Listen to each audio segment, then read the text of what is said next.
My son is almost 2 and I've been letting him watch Cocomelon, but now I had to get him speech therapy so I can get him to talk. There are hundreds and hundreds of anecdotes in which parents mention the exact same problem. The Cocomelon show is so insanely addictive, it's being compared to nicotine and causing developmental issues amongst the kids who can't stop watching children's TV. Expert Jerica Sands calls it the most damaging show a child can watch, explaining the sneaky ways in which they make the show addictive. Firstly, there's the colors. Take, for example, the wheels on the bus. The three main colors, blue, green, and yellow, are rolled at maximum saturation, meaning they cannot be made any brighter. No matter how hard you try, extreme saturation is normally used for alerts and notifications, as it's exciting, dynamic, and attracts attention, which is why it's also used in slot machines. Cocomelon puts these colors in perfect contrast, making them appear even more vibrant, which is different to, for example, Bluey, in which the colors instead blend together. Cocomelon's also different because it's highly repetitive. There's a reason they have 38 videos with over 1 billion views. A child's brain is wired to learn through repetition, so it feels right to them to watch the same thing over and over again. Cocomelon abuses this in almost every video. For example, in the Yes Yes Playground song, they pick a word to repeat 3 times in every sentence, pairing it with a suddenly repeating background lullaby, keeping children hooked. Literally no show or movie puts my son into a deep trance the way Cocomelon does. The second it's on the TV, he turns into a toddler zombie who doesn't see or hear anything else that's going on in the room. This is only exacerbated by Cocomelon subtitles, which have also been a heavy point of criticism. The letters are not educational. I can barely read them fast enough. It's simply another interesting element to capture your little one's attention, Cocomelon explains. In every description, our goal is to help make learning a fun and enjoyable experience for kids, giving you the peace of mind that your children are receiving quality educational content. But people have argued that they're teaching exactly what children shouldn't do. For example, in the No No Bedtime song, the baby refuses to brush his teeth, have a bath, put on pajamas, or get in bed. The education is that he eventually agrees to do so. Yet a TikTok user was critical, stating anytime I'd ask my son to do a simple task, he'd say, no, no, no. He's sitting there watching Cocomelon, which taught him, no, no, no. And to say no to me on the topic of education. Jerica, since these people don't give a shit about our children, they care about money. That's it. Your child's cognitive development in direct exchange for their wealth. And there's pretty good evidence supporting this.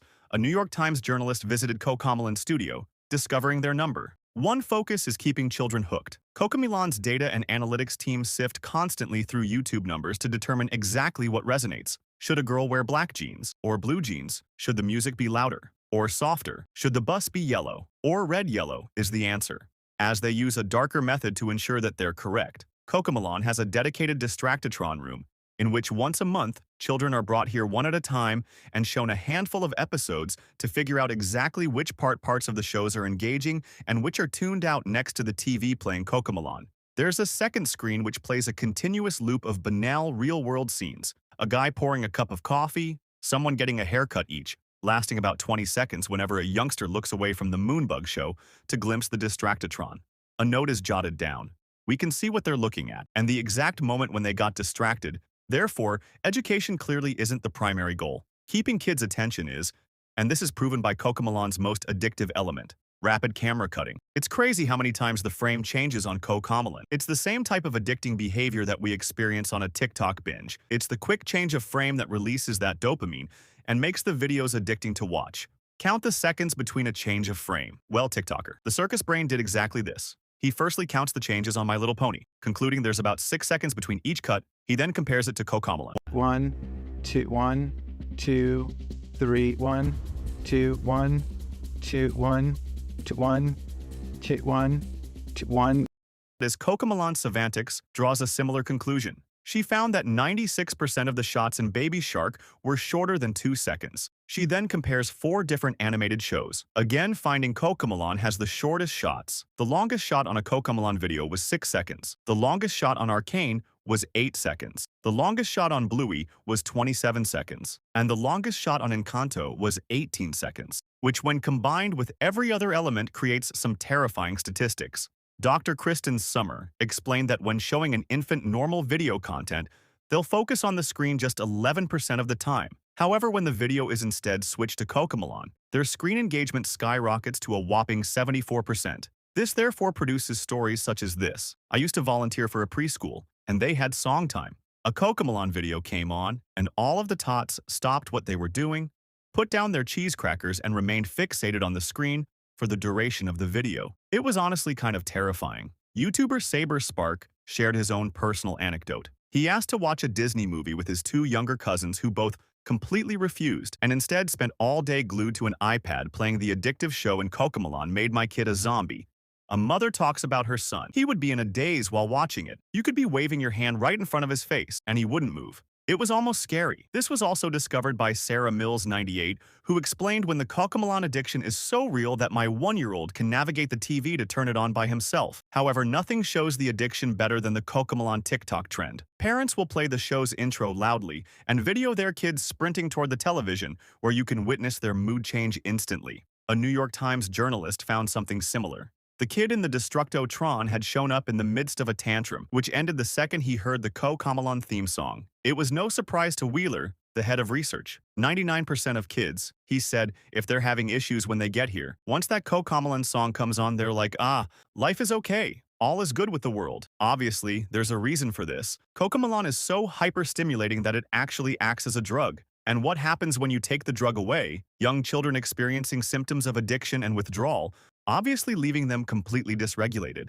TikTok user, The Puff. One filmed what happens when you take the show away, explaining he'll be inconsolable for at least 10 to 15 minutes after adding in the description, Cocomelon meltdown is legit. Once you have a taste of the cocoa, it's hard to break the addiction, which this Reddit user had experienced even worse. My husband and I have been worried about our child. I can slowly see how she'd throw violent tantrums at home and in church whenever she'd get bored and would want to watch the show. Her behavior changes the moment she watches the show, and she will not even eat her meals if she wouldn't watch it. After these tantrums end, kids can experience a general discomfort in the speed of everyday life. The more they watch the show, the more their brain begins to expect this intense level of stimulation. Basically, Cocomelon overstimulates their brains so much that everything else just seems slow and boring in comparison. However, the potential consequences get much worse than this. As mentioned at the start, it was the cause of a child speaking problems with a notable reply. Reading same thing happened with my daughter too. She's 4, but can't speak properly. She knows the words, but she does not like to frame the sentence or speech. She has been watching these Cocomelons or such other stuffs for 2 or 3 years. Hope we're not too late over on Reddit. A speech-language pathologist explained. Screen time in general is linked with speech delays for a variety of reasons, but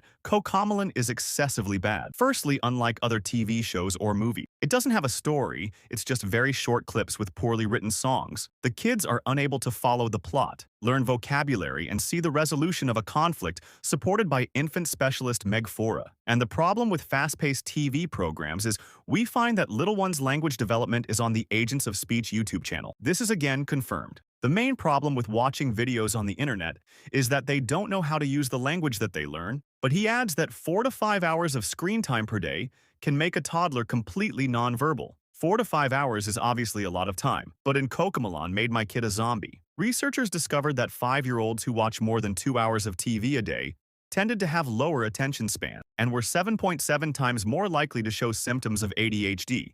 These screen times might be even lower for Cocomelon specifically because, as explained by Jerica Sands, not all screen time is created equal. A child who just watched 30 minutes of Cocomelon and a child who just watched 30 minutes of Trash Truck will look like a very, very different child. Thankfully, here lies a simple solution. Sierra Renee explained, my 2-year-old is speech delayed and addicted to Cocomelon switched to Miss Rachel 2 days ago, and he's already saying more words and hasn't had any tantrums. Kim Doddett shared an almost identical anecdote. My 8-month-old was obsessed with Cocomelon and having bad tantrums, so I canceled Cocomelon and only let her watch Miss Rachel, and she said her first word within the first 3 days of watching clearly. Parents are able to simply change the channel, but not before leaving Cocomelon a massive amount of dislikes. They therefore earn the title the absurdly popular kid show parents hate. And Cocomelon has actually responded to the criticism that explain our shows are not intended to replace outdoor playtime or playdates. They have a place in children's entertainment time. And as with food, exercise, etc.,